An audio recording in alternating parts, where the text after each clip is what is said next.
ನಮಸ್ಕಾರ ಸ್ನೇಹಿತರೆ, ಎಲ್ಲರಿಗೂ ಆಸಕ್ತಿ ಅಕಾಡೆಮಿ ಯೂಟ್ಯೂಬ್ ಚಾನಲ್ಗೆ ಸ್ವಾಗತ.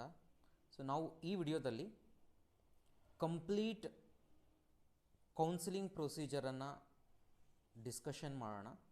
ಅದಕ್ಕೂ ಮೊದಲು ನನ್ನ ಚಾನಲ್ಗೆ ನೀವು ಹೊಸಬರಾಗಿದ್ದರೆ ದಯವಿಟ್ಟು ನನ್ನ ಚಾನಲನ್ನು ಸಬ್ಸ್ಕ್ರೈಬ್ ಮಾಡ್ಕೊಳ್ಳಿ, ಹಾಗೆ ವಿಡಿಯೋನ ಲೈಕ್ ಮಾಡಿ, ಎಲ್ಲರಿಗೂ ಶೇರ್ ಮಾಡಿ. ಜೊತೆಗೆ ಒಂದು ವಾಟ್ಸಪ್ ಚಾನಲ್ ಇದೆ, ವಾಟ್ಸಪ್ ಚಾನಲಿನ ಲಿಂಕನ್ನು ಡಿಸ್ಕ್ರಿಪ್ಷನ್ ಬಾಕ್ಸಲ್ಲಿ ಹಾಕಿರ್ತೇನೆ. ಜಾಯ್ನ್ ಆಗಿ ನಿಮಗೆ ಯಾವುದೇ ಇನ್ಫಾರ್ಮೇಷನ್ ಬಂದರೂ ಕೌನ್ಸಿಲಿಂಗ್ ರಿಲೇಟೆಡ್ ಆಗಲಿ ಹಾಗೆ ಸ್ಕಾಲರ್ಶಿಪ್ ರಿಲೇಟೆಡ್ ಆಗಲಿ ಯಾವುದೇ ಇನ್ಫಾರ್ಮೇಷನ್ ಬಂದರೂ ನಾನು ನಿಮಗೆ ಪಾಸ್ ಮಾಡ್ತಿರ್ತೇನೆ. ಈಗ ಬರೋಣ. ಈಗ ಆಲ್ರೆಡಿ KCET 2026 ವೆರಿಫಿಕೇಷನ್ ಸ್ಲಿಪ್ಪನ್ನು ಡೌನ್ಲೋಡ್ ಮಾಡ್ಕೊಂಡಿರ್ತೀರ ಈಗ. ಸೊ ನೆಕ್ಸ್ಟ್ ಇನ್ನೇನಾಗುತ್ತೆ ಪ್ರೊಸೀಜರ್ ಅನ್ನೋದ್ರ ಬಗ್ಗೆ ಡಿಸ್ಕಷನ್ ಮಾಡೋಣ. ಸೊ ನೀವು ವಿಡಿಯೋನ ಕೊನೆಯವರೆಗೂ ನೋಡಿ, ಕಂಪ್ಲೀಟಾಗಿ ನಿಮ್ಗೆ ಏನೆಲ್ಲ ಮಾಹಿತಿ ಬೇಕು ಕೌನ್ಸಿಲಿಂಗ್ ಪ್ರೊಸೀಜರಲ್ಲಿ ಬಿಗಿನಿಂಗ್ ಟು ಎಂಡಿಂಗ್ ಕಂಪ್ಲೀಟ್ ಪ್ರೊಸೀಜರನ್ನು ಎಕ್ಸ್ಪ್ಲೈನ್ ಮಾಡ್ತೀನಿ ನಾನು ನಿಮಗೆ. ಹಾಗಾಗಿರೋದ್ರಿಂದ ಕೊನೆಯವರೆಗೂ ನೋಡಿ ವಿಡಿಯೋನ, ನಿಮಗೆ ನೀಟಾಗಿ ಎಲ್ಲ ಪಾಯಿಂಟ್ಸ್ ಕೌನ್ಸಿಲಿಂಗಲ್ಲಿ ಅರ್ಥ ಆಗುತ್ತೆ. ಸ್ಟಿಲ್ ನಿಮ್ಮ ಅದು ಬಿಟ್ಟು ಇನ್ನೇನಾದ್ರು ಡೌಟ್ಸ್ ಇದ್ದರೆ ಕಮೆಂಟ್ ಬಾಕ್ಸಲ್ಲಿ ಕಮೆಂಟ್ ಮಾಡಿ, ಖಂಡಿತವಾಗಿ ನಾನು ನಿಮಗೆ ರಿಪ್ಲೈ ಮಾಡ್ತೇನೆ. ಈಗ ವೆರಿಫಿಕೇಷನ್ ಸ್ಲಿಪ್ ಆಯ್ತು, ಈಗ ಡೌನ್ಲೋಡ್ ಮಾಡ್ಕೊಂಡಿದ್ದೀರಾ.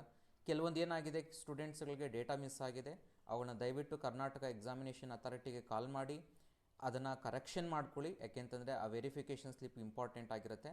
ಅದರಲ್ಲಿರೋ ಡೇಟಾನೇ ನಿಮಗೆ ಕಂಪ್ಲೀಟಾಗಿ ಕೌನ್ಸಿಲಿಂಗ್ ಪ್ರೊಸೀಜರ್ಗೆ ಯೂಸ್ ಮಾಡ್ಕೊಳ್ತಾರೆ. ರಿಸರ್ವೇಷನ್ಸಿಂದ ಹಿಡಿದು ಎಲ್ಲ ಡೇಟಾ ಅದರಿಂದನೇ ಯೂಸ್ ಮಾಡ್ಕೊಳ್ಳೋದ್ರಿಂದ ಸೊ ನೀವು ಅದನ್ನು ತುಂಬ ಕೇರ್ಫುಲ್ಲಾಗಿ ಕರೆಕ್ಷನ್ಸನ್ನು ಮಾಡ್ಕೊಳ್ಳಿ.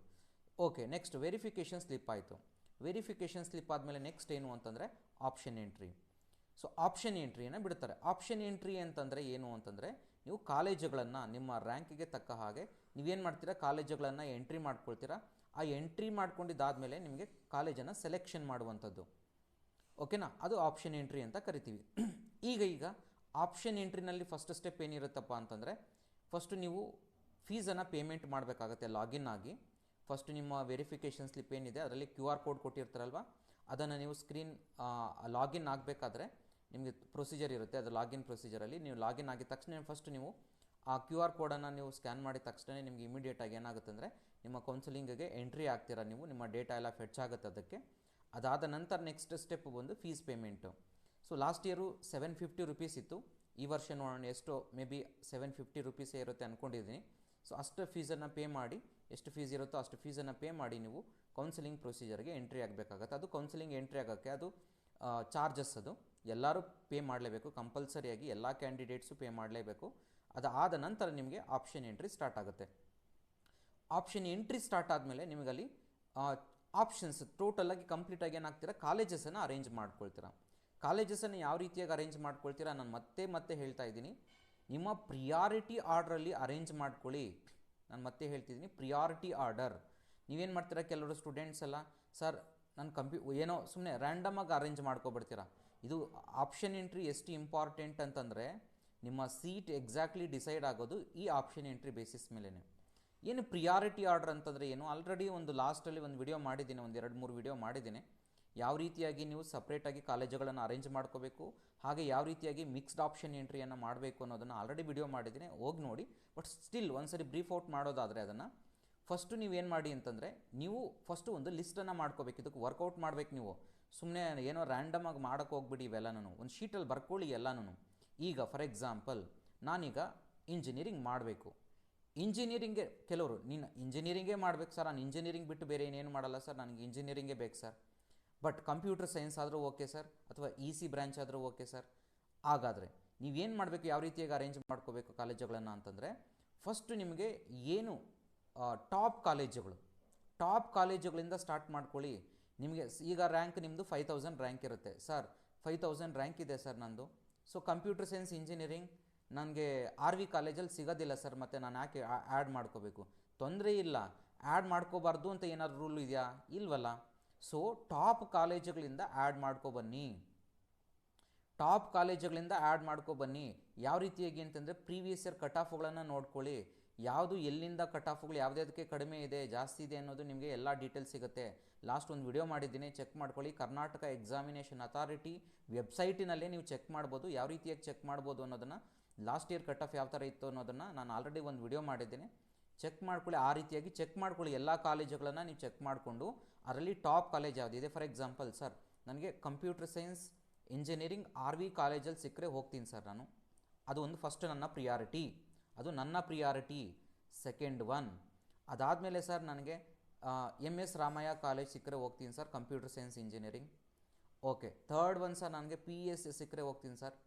ನೆಕ್ಸ್ಟ್ ಫೋರ್ತ್ ಒನ್ ಸರ್, ನನಗೆ ಫೋರ್ತ್ ಒನ್ ನಾನು ಏನು ಮಾಡ್ಕೊಳ್ತೀನಿ ಅಂದರೆ EC ಕಾಲೇಜ್ ಹಾಕ್ಕೊಳ್ತೀನಿ ಸರ್. EC RV ಕಾಲೇಜಲ್ಲಿ ಸಿಕ್ಕರೆ ಹೋಗ್ತೀನಿ ಸರ್ ನಾನು. ಸೊ ನನ್ನ ಫೋರ್ತ್ ಪ್ರಿಯಾರಿಟಿ ಅದು. ನೆಕ್ಸ್ಟು ಸರ್ EC ಸಿಗಲಿಲ್ಲ ಅಂದರೆ ಸರ್ ನನಗೆ ಫಿಫ್ತ್ ಪ್ರಿಯಾರಿಟಿ ಓಕೆ RV ಕಾಲೇಜಲ್ಲಿ. ನೆಕ್ಸ್ಟು MS ರಾಮಯ್ಯದಲ್ಲಿ EC ಸಿಕ್ಕರೆ ಹೋಗ್ತೀನಿ ಸರ್. ಇಲ್ಲ ಸರ್ ನನಗೆ ಈ ಕಾಂಬಿನೇಷನ್ಸು ಈ ಕಾಲೇಜುಗಳಲ್ಲಿ ಸಿಗಲಿಲ್ಲ ಅಂದರೆ ನಾನು BSc ಅಗ್ರಿಕಲ್ಚರ್ ಮಾಡಬೇಕು ಅಂತಿದ್ದೀನಿ. ಈ ಕಾಲೇಜ್ ಟಾಪ್ ಕಾಲೇಜುಗಳಲ್ಲಿ ಸಿಗಲಿಲ್ಲ ಅಂದರೆ ನನಗೆ BSc ಅಗ್ರಿಕಲ್ಚರ್ GKVKನಲ್ಲಿ ಮಾಡಬೇಕು ಅಂತಿದ್ದೀನಿ ಸರ್. ಸೊ ಅದನ್ನು ನಾನು ಫಿಫ್ತ್ ಪ್ರಿಯಾರಿಟಿ ಹಾಕ್ಕೊಳ್ತೀನಿ ಸರ್. ನನಗೆ BSc ಅಗ್ರಿಕಲ್ಚರ್ ಸಿಗಲಿಲ್ಲ ಅಂದರೆ ವೆಟರ್ನರಿ ಸೈನ್ಸ್ ನನಗೆ ಅದೇ ಕಾಲೇಜಲ್ಲಿ ಹಾಕ್ಕೊಳ್ತೀನಿ sir. First one veterinary science. Next ನಾನು EC ಇನ್ನೊಂದು ಕಾಲೇಜಲ್ಲಿ ಹಾಕ್ಕೊಳ್ತೀನಿ sir. Computer science engineering UVC ಕಾಲೇಜಲ್ಲಿ ಹಾಕ್ಕೊಳ್ತೀನಿ sir. Next sixth order. Seventh ಬಂದು ನಾನು ಇನ್ನೊಂದು ಸೊ ಈ ರೀತಿಯಾಗಿ ನಿಮ್ಮ ಪ್ರಿಯಾರಿಟಿ ಆರ್ಡ್ರಲ್ಲಿ ಕಾಲೇಜುಗಳನ್ನು ಹಾಕ್ಕೊಳ್ಳಿ, ವರ್ಕೌಟ್ ಮಾಡಿ. ಟಾಪ್ ಕಾಲೇಜುಗಳಿಂದನೇ ಬನ್ನಿ. ಯಾಕೆ ನಾನು ಈಗ ಹೇಳ್ತಿದ್ದೀನಿ ಅಂತಂದರೆ, ನೀವೇನು ಮಾಡ್ತೀರಾ ಅಂದ್ಕೊಳ್ಳಿ, ಒಂದು ಎಕ್ಸಾಂಪಲ್, ಯಾವುದೋ ಒಂದು ಕಾಲೇಜ್ X ಅಂತ ಅಂದ್ಕೊಳ್ಳಿ. ಕಾಲೇಜ್ X ಯೂಶಲಿ ಅದರ ಕಟ್ ಆಫ್ ಎಷ್ಟಿರುತ್ತೆ? ಯೂಶಲಿ ಒಂದು ಜನರಲ್ಲಾಗಿ ಬಂದಾಗ ಒಂದು 60,000 ಕಟ್ ಆಫ್ ಇರುತ್ತೆ ಅಂದ್ಕೊಳ್ಳಿ. ಈಗ ನಿಮ್ಮ ರ್ಯಾಂಕ್ ಎಷ್ಟಿರುತ್ತೆ ಅಂದ್ಕೊಳ್ಳಿ, ಒಂದು 30,000 ರ್ಯಾಂಕ್ ಇರುತ್ತೆ. ನೀವೇನು ಮಾಡಿರ್ತೀರಾ, 60,000 ಕಟ್ ಆಫ್ ಬರುವಂಥ ಯೂಶಲಿ ಕಾಲೇಜ್ ಜನರಲ್ಲಾಗಿ, ಈ ವರ್ಷವೂ ಅದೇ ಇರಬೇಕಂತೇನಿಲ್ಲ, ಬಟ್ ನಾನು ಜನರಲ್ಲಾಗಿ ಹೇಳ್ತಿರೋದು. ಎವ್ರಿ ಇಯರ್ ಯೂಶಲಿ ಏನಾಗ್ತಿತ್ತು, 60,000 ಕಟ್ ಆಫ್ ಬರ್ತಿತ್ತು ಆ ಕಾಲೇಜಿಗೆ. ಸೊ ನೀವೇನು ಮಾಡಿದ್ದೀರಾ, ನಿಮ್ಮದು 30,000 ರ್ಯಾಂಕಿಂಗ್ ಬಂದಿದೆ. ನೀವೇನು ಮಾಡಿರ್ತೀರ, ಈ 60,000 ಬರೋ ಕಾಲೇಜನ್ನು ಏನು ಮಾಡಿರ್ತೀರ, ಫಸ್ಟಲ್ಲಿ ಹಾಕ್ಕೊಂಡಿರ್ತೀರ ಅಂದ್ಕೊಳ್ಳಿ. ಈ ಫಸ್ಟಲ್ಲಿ ಹಾಕ್ಕೊಂಡ್ರೆ ಏನಾಗುತ್ತೆ, ನೆಕ್ಸ್ಟ್ ಸೆಕೆಂಡ್ ಕಾಲೇಜು ಯಾವುದೋ ನಿಮಗೆ ನಿಯರ್ ಬೈ ಇನ್ನೊಂದು ಯಾವುದೋ ಸಿಗುವಂಥ ಕಾಲೇಜ್ UVC ಕಾಲೇಜ್ ಹಾಕ್ಕೊಂಡಿದ್ದೀರಾ ಅಂದ್ಕೊಳ್ಳಿ. UVCನಲ್ಲಿ ನನಗೆ ಯಾವುದೋ ಒಂದು ಮೆಕ್ಯಾನಿಕಲ್ ಹಾಕ್ಕೊಂಡಿದ್ದೀರಾ ಅಂತ ಅಂದ್ಕೊಳ್ಳಿ, ಒಂದು ಎಕ್ಸಾಂಪಲ್ ನಾನು ಹೇಳ್ತಿರೋದು. ನೀವೇನು ಮಾಡಿರ್ತೀರಾ, ಈ ಥರ ಹಾಕ್ಕೊಂಡಿರ್ತೀರ. ಆಗ ನಿಮ್ಗೆ ಏನು ಮಾಡೋದು ಗೊತ್ತಾ, ಫಸ್ಟ್ ಒನ್ ಹೋಗುತ್ತೆ ಆಪ್ಷನ್ ಎಂಟ್ರಿನಲ್ಲಿ, ಫಸ್ಟ್ ಕಾಲೇಜ್ ಸಿಕ್ಬಿಡುತ್ತೆ. ಫಸ್ಟ್ ಕಾಲೇಜ್ ಅಂದರೆ ಯಾವ್ದು ಹಾಕ್ಕೊಂಡ್ರಿ ನೀವು, 60,000 ಸಿಗುವಂಥ ರ್ಯಾಂಕಿಂಗ್ ಸಿಗುವಂಥ ಕಾಲೇಜನ್ನು ಫಸ್ಟ್ ಹಾಕ್ಕೊಂಡಿದ್ದೀರಾ. ಆ ಕಾಲೇಜೇ ಅಲರ್ಟ್ ಆಗಿಬಿಡುತ್ತೆ ನಿಮಗೆ. ಅಲರ್ಟ್ ಆಯಿತು ಅಂತಂದರೆ ನಿಮ್ಗೆ ಪ್ರಾಬ್ಲಮ್ ಏನು ಗೊತ್ತಾ, ಸೆಕೆಂಡ್ ರೌಂಡಲ್ಲಿ ಈ ಫಸ್ಟ್ ಕಾಲೇಜ್ ಏನು ಹಾಕ್ಕೊಂಡಿದ್ರೆ ಅದು ಕೆಳಗಡೆ ಇರೋ ಕಾಲೇಜುಗಳು ಯಾವುದೂ ಸಿಗಲ್ಲ ಮತ್ತೆ ನಿಮಗೆ. ಇದು ಫಸ್ಟ್ನೇ ಆಪ್ಷನ್ ಆಗಿರ್ಬೋದು, ಅಥವಾ 10ನೇ ಆಪ್ಷನ್ ಆಗಿರ್ಬೋದು, ಅಥವಾ 30ನೇ ಆಪ್ಷನ್ ಆಗಿರ್ಬೋದು. ನಿಮಗೆ ಎಲ್ಲಿ ಕಾಲೇಜ್ ಅಲರ್ಟ್ ಆಗಿರುತ್ತೆ ಅದು ಉಳಿದಿರೋ ಸೀಟ್ಗಳು ಏನಾಗ್ಬಿಡುತ್ತೆ, ಹೊರಟೋಗ್ಬಿಡುತ್ತೆ ನಿಮಗೆ. ಹಾಗಾಗಿರೋದ್ರಿಂದ ಸಿಗ್ಬೋದು, ಯಾವಾಗ ಉಳಿದಿರೋ ಕಾಲೇಜುಗಳು ಉಳ್ಕೊಳ್ಳುತ್ತೆ ಅಂತಂದರೆ ನೀವು ಚಾಯ್ಸ್ 3 ಹಾಕಿದಾಗ ಉಳ್ಕೊಳ್ಳುತ್ತೆ, ಬಟ್ ನೀವು ಮತ್ತೆ ಸೆಕೆಂಡ್ ರೌಂಡ್ಗೆ ಹೋಗಬೇಕಾಗತ್ತೆ. ಸೊ ಆ ರೀತಿಯಾಗಿ ನೀವು ಕನ್ಫ್ಯೂಷನನ್ನು ಕ್ರಿಯೇಟ್ ಮಾಡ್ಕೊಳ್ಳೋಕೆ ಹೋಗಬೇಡಿ. ಸರ್ ನನಗಿದು ಯಾವುದೋ ಬೇಡವಾದ ಕಾಲೇಜನ್ನು ಬೇಡವಾದ ಕಾಲೇಜುಗಳನ್ನು ಮೊದಲು ಹಾಕ್ಕೊಳ್ಳೋಕೆ ಹೋಗ್ಬಿಡಿ. ಬೇಡವಾದ ಕಾಲೇಜುಗಳನ್ನು ಲಾಸ್ಟಲ್ಲಿ ಹಾಕ್ಕೊಳ್ಳಿ. ಇಲ್ಲ ನೋಡೋಣ, ಬೇಡವಾದ ಕಾಲೇಜುಗಳು ಅಂತಂದರೆ ಇರಲಿ ಸರ್, ನನಗೆ ಇನ್ನೇನು ಆಪ್ಷನ್ ಇಲ್ಲ, ಅಟ್ಲೀಸ್ಟ್ ಇವುಗಳನ್ನಾದರೂ ಟ್ರೈ ಮಾಡೋಣ, ಸಿಗಲಿಲ್ಲ ಅಂಥದ್ದು ಪಕ್ಷದ ಕಾಲೇಜುಗಳನ್ನು ಲಾಸ್ಟ್ಗೆ ಹಾಕ್ಕೊಳ್ಳಿ. ಫಸ್ಟ್ ಪ್ರಿಯಾರಿಟಿ ಟಾಪ್ ಕಾಲೇಜುಗಳನ್ನು ಒಂದೊಂದೇ ಆ್ಯಡ್ ಮಾಡ್ಕೊಬನ್ನಿ. ಮತ್ತು ಆಪ್ಷನ್ ಎಂಟ್ರಿ ನೀವು 10, 20 ಎಷ್ಟಲ್ಲ, ನಿಮ್ಗೆ ಎಷ್ಟು ಬೇಕೋ ಅಷ್ಟು ಆಪ್ಷನ್ ಎಂಟ್ರಿಗಳನ್ನು ಮಾಡ್ಕೋಬೋದು. 100 ಬೇಕಾ 100, 500 ಬೇಕಾ 500, 600 ಬೇಕಾ 600, 1000 ಬೇಕಾ 1000 ಆಪ್ಷನ್ ಎಂಟ್ರಿ ಮಾಡ್ಕೋಬೋದು. ನೀವು ಎಷ್ಟು ಬೇಕೋ ಅಷ್ಟು ಆಪ್ಷನ್ ಎಂಟ್ರಿಗಳನ್ನು ಮಾಡ್ಕೋಬೋದು. ಯಾವ ಕಾಲೇಜ್ ಬೇಕಾದರೂ ಆ್ಯಡ್ ಮಾಡ್ಕೋಬೋದು, ಯಾವ ಬ್ರಾಂಚ್ ಬೇಕಾದ್ರೂ ತೊಗೋಬೋದು. ನೀವು ನಿಮ್ಮ ಪ್ರಿಯಾರಿಟಿ ಆರ್ಡ್ರಲ್ಲಿ ಒಂದು ಶೀಟಲ್ಲಿ ಬರ್ಕೊಳ್ತಾ ಹೋಗಿ. ಸ್ವಲ್ಪ ಟೈಮ್ ಸ್ಪೆಂಡ್ ಮಾಡಿ, ಅದಕ್ಕೆ ಟೈಮ್ ಸ್ಪೆಂಡ್ ಮಾಡಿ, ಈಗಲಿಂದನೇ ಟೈಮ್ ಸ್ಪೆಂಡ್ ಮಾಡಿ, ನೋಟ್ ಮಾಡಿ ಇಟ್ಕೊಳ್ಳಿ ನೀಟಾಗಿ. ಯಾವ್ಯಾವ ನಾನು ಆಪ್ಷನ್ ಎಂಟ್ರಿ ಮಾಡಬೇಕು, ಬಿಟ್ಟಿದ ತಕ್ಷಣ ನೀವೇನು ಲಿಸ್ಟ್ ಬರ್ಕೊಂಡಿರ್ತೀರ ಅದ್ರ ಪ್ರಕಾರವಾಗಿ ಒಂದೊಂದೇ ಎಂಟ್ರಿ ಮಾಡ್ಕೊಂಡು ಹೋಗಿ. ಸೊ ಇದು ನೀವು ಮೇಜರಾಗಿ ಮಾಡಬೇಕಾಗಿರುವಂಥ ಮೇಜರ್ ಥಿಂಗ್. ನೆಕ್ಸ್ಟು ಆಪ್ಷನ್ ಎಂಟ್ರಿನಲ್ಲಿ BSc ಅಗ್ರಿಕಲ್ಚರ್ ಮತ್ತು ವೆಟರ್ನರಿ ಸೈನ್ಸ್ ಥಿಯರಿ ಮತ್ತು ಪ್ರಾಕ್ಟಿಕಲ್ಗೆ ಸಪ್ರೇಟಾಗಿ ನಿಮಗೆ ಕಂಪ್ಲೀಟಾಗಿ ಕಾಲೇಜಸ್ ಇರುತ್ತೆ. ಥಿಯರಿ ಕಾಲೇಜಸ್ ಬೇರೆ ಇರುತ್ತೆ, ಮತ್ತು ಪ್ರಾಕ್ಟಿಕಲ್ ರ್ಯಾಂಕ್ಗೆ ನಿಮಗೆ ಕಾಲೇಜಸ್ ಬೇರೆ ಇರುತ್ತೆ. ಸಪ್ರೇಟಾಗಿ ನೀವು ಕಾಲೇಜಸನ್ನು ಆ್ಯಡ್ ಮಾಡ್ಕೋಬೇಕಾಗತ್ತೆ. ಓಕೆ, ಇದು ನೆಕ್ಸ್ಟ್ ಸೆಕೆಂಡ್ ಪಾಯಿಂಟ್ ಆಯಿತು. ನೆಕ್ಸ್ಟ್ ಬರೋಣ ಚಾಯ್ಸ್ ಎಂಟ್ರಿ. ಇದಾದಮೇಲೆ ನಿಮ್ಗೆ ಏನಾಗಿರುತ್ತೆ ಅಂತಂದರೆ, ಆಪ್ಷನ್ ಎಂಟ್ರಿ ಆದ ನಂತರ ಎಲ್ಲ ಕಾಲೇಜುಗಳು ಮುಗಿದ ಆದ ನಂತರ ನಿಮ್ಗೆ ಏನು ಮಾಡ್ತಾರೆ ಅಂತಂದರೆ, ಒಂದು ರಿಸಲ್ಟ್ಸನ್ನು ಅನೌನ್ಸ್ ಮಾಡ್ತಾರೆ. ಅದು ಮಾಕ್ ಅಲಾಟ್ಮೆಂಟ್ ಅಂತ ಕರೀತಾರೆ. ಮಾಕ್ ಅಲಾಟ್ಮೆಂಟ್ ಅಂತಂದರೆ ಈ ರೀತಿಯಾಗಿ ಫಸ್ಟ್ ರೌಂಡಿಗಿಂತ ಮುಂಚೆ ಮಾಕ್ ಅಲಾಟ್ಮೆಂಟ್ ಆಗುತ್ತೆ. ಮಾಕ್ ಅಲಾಟ್ಮೆಂಟಲ್ಲಿ ನಿಮಗೆ ಪ್ರಾಬಬಲ್ ಕಾಲೇಜು ಸಿಗಬಹುದಾದಂಥ ಕಾಲೇಜು ಏನು ಮಾಡ್ತಾರೆ, ನಿಮ್ಗೆ ಅಲಾಟ್ ಮಾಡ್ತಾರೆ. ಆ ಮಾಕ್ ಅಲಾಟ್ಮೆಂಟ್ ಆದಮೇಲೆ ನಂತರ ನೀವು ಬೇಕಾದರೆ ಸಪೋಸ್ ರೀಅರೇಂಜ್ ಮಾಡ್ಕೊಳ್ಳೋ ಆಪ್ಷನ್ ಸಿಗುತ್ತೆ.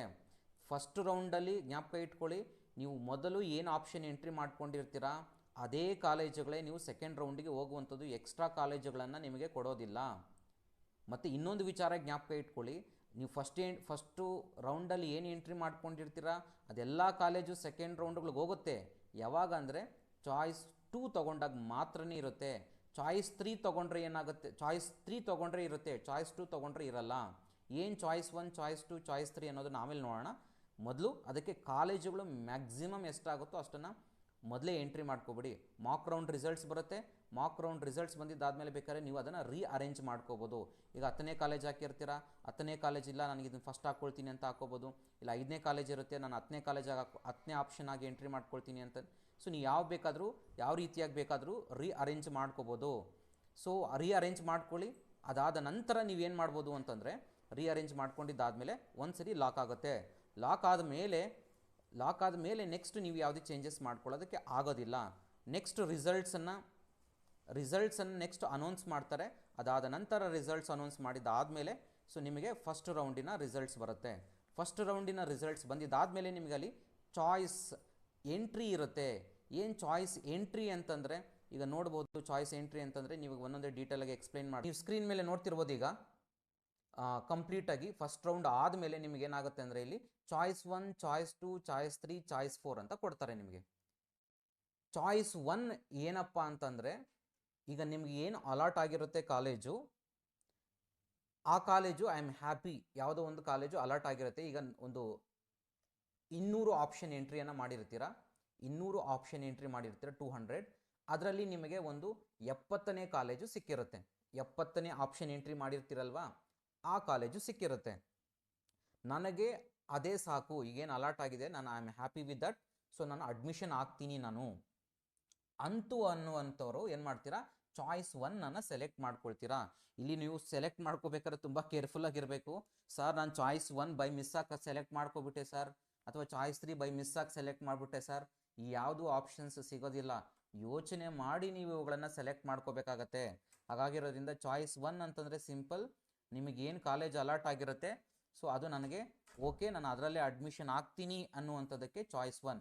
ನೀವು ಅದಾದಮೇಲೆ ಕ್ಲಿಕ್ ಮಾಡಿದ್ದಾದಮೇಲೆ ಚಾಯ್ಸ್ 1 ನಿಮಗೆ ಕಂಪ್ಲೀಟಾಗಿ ಅಡ್ಮಿಷನ್ ಪ್ರೊಸೀಜರ್ ಇರುತ್ತೆ. ಏನಂದರೆ ನೀವು ಫೀಸ್ ಪೇಮೆಂಟ್ ಮಾಡಬೇಕಾಗತ್ತೆ ಮತ್ತು ಎಲ್ಲ ಡಾಕ್ಯುಮೆಂಟ್ಸನ್ನು ತೊಗೊಂಡೋಗಿ ಕಾಲೇಜಿಗೆ ಹೋಗಿ ವೆರಿಫೈ ಮಾಡಿಸ್ಕೋಬೇಕಾಗತ್ತೆ. ಇದು ಚಾಯ್ಸ್ 1 ಆಗುತ್ತೆ. ಈಗ ಚಾಯ್ಸ್ 2 ಸೆಲೆಕ್ಟ್ ಮಾಡಿಕೊಂಡೆ ಅಂತ ಅಂದ್ಕೊಳ್ಳಿ. ಚಾಯ್ಸ್ 2 ಅಂತಂದರೆ ಏನು ಗೊತ್ತಾ, ಈಗ ನನಗೆ ಆಗಲೇ ಹೇಳಿದೆ ನಿಮಗೆ, ಈಗ 700 ನಾನು 200 ಆಪ್ಷನ್ಸ್ ಎಂಟ್ರಿಯನ್ನು ಮಾಡ್ಕೊಂಡಿದ್ದೀನಿ. ಅದರಲ್ಲಿ ನನಗೆ 70ನೇ ಕಾಲೇಜು ಆಪ್ಷನ್ ಎಂಟ್ರಿನಲ್ಲಿ ಕಾಲೇಜ್ ಅಲಾಟ್ಮೆಂಟ್ ಆಗಿದೆ ಫಸ್ಟ್ ರೌಂಡಲ್ಲಿ. ಈಗ ಆ 70ನೇ ಕಾಲೇಜ್ ಅಲಾಟ್ ಆಗಿರುವಂತಹದ್ದು ನನಗೆ I am not happy, okay ಪರವಾಗಿಲ್ಲ, ಬಟ್ ಅದಕ್ಕಿಂತ ಬೆಟರ್ ಕಾಲೇಜ್ ಸಿಕ್ಕರೆ ನಾನು ಹೋಗ್ತೀನಿ ಅನ್ನುವಂಥದ್ದೇ ಚಾಯ್ಸ್ 2 ಅಂತಂದರೆ. ಈಗ 70ನೇ ಕಾಲೇಜ್ ಏನಿರುತ್ತೆ ನಿಮಗೆ, ಆ 70ನೇ ಕಾಲೇಜ್ ಬಿಟ್ಟು ನೆಕ್ಸ್ಟ್ ಏನೆಲ್ಲ ಆಪ್ಷನ್ ಎಂಟ್ರಿ ಇರುತ್ತೆ ಅವೆಲ್ಲ ಕಂಪ್ಲೀಟಾಗಿ ಡಿಲೀಟ್ ಆಗ್ತವೆ. ನಿಮಗೆ ಡಿಲೀಟ್ ಆಗುತ್ತೆ. 200 ಏನು ನೀವು ಆಪ್ಷನ್ ಎಂಟ್ರಿ ಮಾಡ್ಕೊಂಡಿರ್ತೀರಾ, ಈಗ ನಿಮ್ಗೆ 70ನೇ ಕಾಲೇಜ್ ಅಲಾಟ್ ಆಗಿರುತ್ತೆ ಫಸ್ಟ್ ರೌಂಡಲ್ಲಿ. ಆ 70ನೇ ಕಾಲೇಜ್ ಆದಮೇಲೆ ಅಂದರೆ 71ರಿಂದ ನೀವೇನು ರಿಮೈನಿಂಗ್ ಆಪ್ಷನ್ ಎಂಟ್ರಿ ಮಾಡ್ಕೊಂಡಿರ್ತೀರಾ ಅದು ಎಲ್ಲ ಡಿಲೀಟ್ ಆಗುತ್ತೆ. ಸೆಕೆಂಡ್ ರೌಂಡ್ಗೆ ಅವು ಯಾವ ಕಾಲೇಜು ಸಿಗೋದಿಲ್ಲ ನಿಮಗೆ. ಅದಕ್ಕೆ ನಾನು ಹೇಳ್ತಿರೋದು, ಆಪ್ಷನ್ ಎಂಟ್ರಿ ಮಾಡ್ಕೋಬೇಕಾದ್ರೆ ಫಸ್ಟ್ ರೌಂಡಲ್ಲಿ ನೀಟಾಗಿ ಮಾಡ್ಕೊಳ್ಳಿ. ನೀವೇನಾದ್ರು ಸ್ವಲ್ಪ ಮಿಸ್ಟೇಕ್ ಮಾಡ್ಕೊಂಡು ಪ್ರಿಯಾರಿಟಿ ಆರ್ಡರ್ ಯಾವ ರೀತಿಯಾಗಿ ಮಾಡ್ಕೋಬೇಕು ಆ ರೀತಿಯಾಗಿ ಮಾಡ್ಕೊಳ್ಳಿ. ನೀಟಾಗಿ ಯೋಚನೆ ಮಾಡಿ ಸ್ವಲ್ಪ ವರ್ಕೌಟ್ ಮಾಡಿ ಅದ್ರ ಬಗ್ಗೆ. ನೆಕ್ಸ್ಟ್ ಆಯಿತು, ನೆಕ್ಸ್ಟ್ 70ನೇ ಕಾಲೇಜ್ ಸಿಕ್ತು. ಈಗ ಚಾಯ್ಸ್ 2 ಆಗ ಏನಾಗುತ್ತೆ, ನೀವು 70 ಕಾಲೇಜುಗಳು ಏನಾಗುತ್ತೆ, 70ನೇ ಕಾಲೇಜು ಹೋಲ್ಡ್ ಆಗಿ ಉಳಿದಿರುವಂಥದ್ದು ಏನಾಗುತ್ತೆ ಸೆಕೆಂಡ್ ರೌಂಡ್ ಹೋಗ್ತೀರಾ.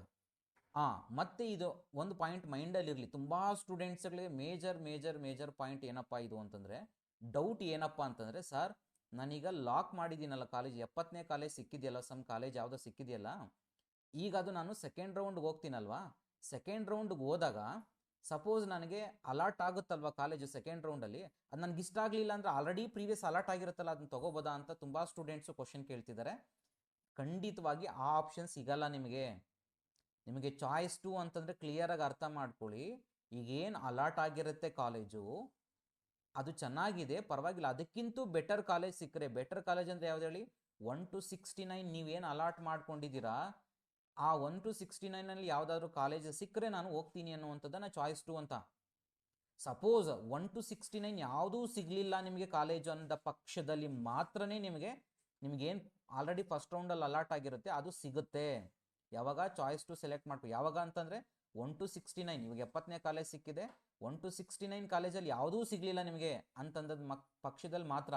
ಬಟ್ 1 to 69 ಯಾವ್ದಾದ್ರು ಕಾಲೇಜ್ ಸಿಕ್ಬಿಟ್ರೆ ಅದೇ ಹೋಗ್ಬೇಕಾಗತ್ತೆ ನೀವು. ಈಗ ಆಲ್ರೆಡಿ ಅಲಾಟ್ ಆಗಿರೋ ಕಾಲೇಜ್ ಸಿಗಲ್ಲ. ಸೊ ಇದನ್ನು ಕ್ಲಿಯರಾಗಿ ಅರ್ಥ ಮಾಡ್ಕೊಳ್ಳಿ.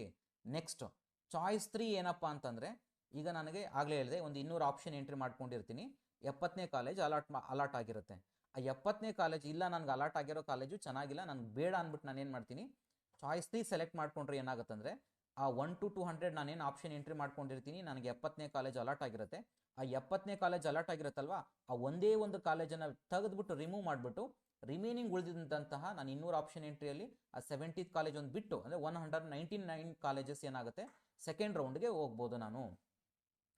ನೆಕ್ಸ್ಟು ಚಾಯ್ಸ್ 4 ಏನಪ್ಪ ಅಂತಂದರೆ, ಈ ಕೆಲವರಿಗೆ ಏನಾಗಿರುತ್ತೆ ಅಂದರೆ, ಆಲ್ರೆಡಿ ಮ್ಯಾನೇಜ್ಮೆಂಟ್ ಸೀಟ್ಗಳಲ್ಲಿ ಅಡ್ಮಿಷನ್ ಆಗಿಬಿಟ್ಟಿರ್ತೀರ ಕೆಲವರು. ಹಾಗಾಗಿರೋದ್ರಿಂದ ಕೆಲವರು ಎಲ್ಲೋ ಬೇರೆ JE ಆಗಿರ್ಬೋದು, IIT ಮತ್ತು NIT ಆಗಿರ್ಬೋದು. ಹಾಗಾಗಿರೋದ್ರಿಂದ ಕೆಲವ್ರು ಏನು ಮಾಡ್ತೀರಾ, ಸರ್ ನನಗೆ ಯಾವುದು ಬೇಡ, ನಮಗೆ ಈ ಆಪ್ಷನ್ ಎಂಟ್ರಿನೂ ಬೇಡ, ನಮಗೆ ಈ KCET ಕೌನ್ಸಿಲಿಂಗ್ ಪ್ರೊಸೀಜರೇ ಬೇಡ ಅಂತ ಅಂದ್ಬಿಟ್ಟು ನೀವು ಕ್ವಿಟ್ ಆಗ್ಬೋದು, ಅಂದರೆ ಎಕ್ಸಿಟ್ ಅದು. ಸೊ ನಮಗೆ ಆ ಪ್ರೊಸೀಜರು ಬೇಡ, ಎಕ್ಸಿಟ್ ಆಗ್ತೀನಿ, ನನಗೆ ಈ ಕೌನ್ಸಿಲಿಂಗ್ ಪ್ರೊಸೀಜರೇ ಬೇಡ ಅಂದ್ಬಿಟ್ಟು ನೀವು ಎಕ್ಸಿಟ್ ಆಗ್ಬೋದು. ಒಂದ್ಸರಿ ಎಕ್ಸಿಟ್ ಆದರೆ ಫರ್ದರ್ ನೀವು ಒನ್ಸ್ ಅಗೇನ್ ಬರೋದಕ್ಕಾಗೋದಿಲ್ಲ. ಓಕೆ, ಸೊ ಇದು 4 ಚಾಯ್ಸು. ಮೇಜರಾಗಿ ಚಾಯ್ಸ್ 1 ಏನು ಕನ್ಫ್ಯೂಷನ್ ಇಲ್ಲ, ಯಾವ್ದು ಅಲಾಟ್ ಆಗಿರುತ್ತೋ ಅದಕ್ಕೆ ಅಡ್ಮಿಷನ್ ಆಗಿ ಹೊರಟೋಗ್ತೀರ ಅಷ್ಟೇ, ನೆಕ್ಸ್ಟ್ ಫರ್ದರ್ ಪ್ರೊಸೀಜರ್ ಇರಲ್ಲ ನಿಮಗೆ. ಚಾಯ್ಸ್ 2 ಮತ್ತು ಚಾಯ್ಸ್ 3ನಲ್ಲಿ ತುಂಬ ಕೇರ್ಫುಲ್ ಆಗಿರಬೇಕಾಗತ್ತೆ. ಮತ್ತೆ ಹೇಳ್ತಿದ್ದೀನಿ, ಚಾಯ್ಸ್ 2 ಅಂತಂದರೆ ನಿಮಗೇನು ಕಾಲೇಜ್ ಅಲಾಟ್ ಆಗಿರುತ್ತೆ ಅದರ ಆದಮೇಲೆ ಉಳಿದಿರುವಂಥ ಎಲ್ಲ ಕಾಲೇಜುಗಳು ಡಿಲೀಟ್ ಆಗುತ್ತೆ.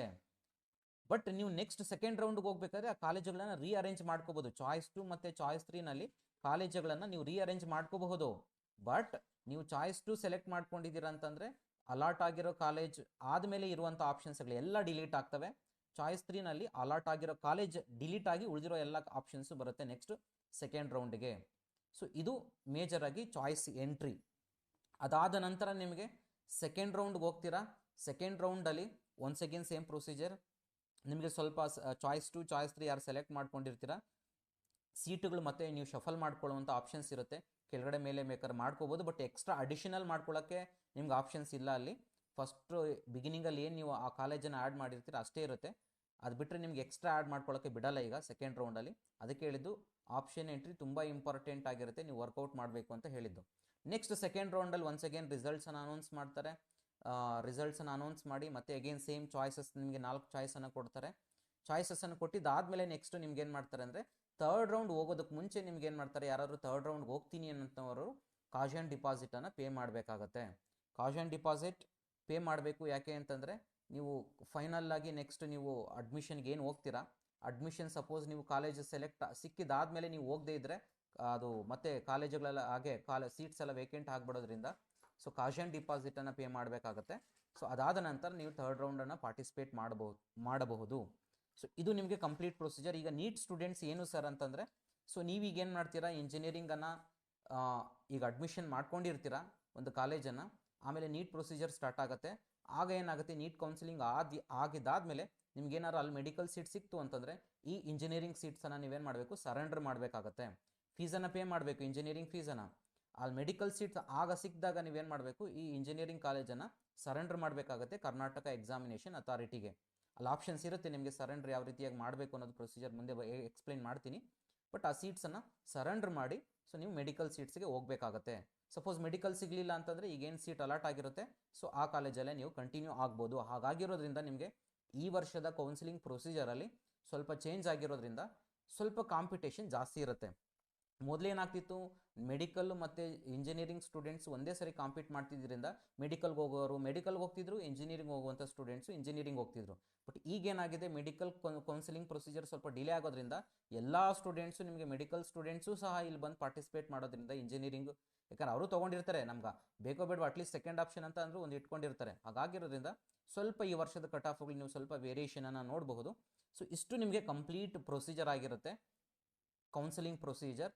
ಸ್ಟಿಲ್ ನಿಮ್ಗಿನ್ನೂ ಏನಾದ್ರು ಡೌಟ್ಸ್ ಇದ್ದರೆ ಕಮೆಂಟ್ ಬಾಕ್ಸಲ್ಲಿ ಕಮೆಂಟ್ ಮಾಡಿ. ಸೊ ಈ ವಿಡಿಯೋ ಯೂಸ್ ಆಗಿದೆ ಅಂದ್ಕೊಂಡಿರ್ತೀನಿ. ದಯವಿಟ್ಟು ವಿಡಿಯೋನ ಲೈಕ್ ಮಾಡಿ, ಎಲ್ಲರಿಗೂ ಶೇರ್ ಮಾಡಿ. Thank you all.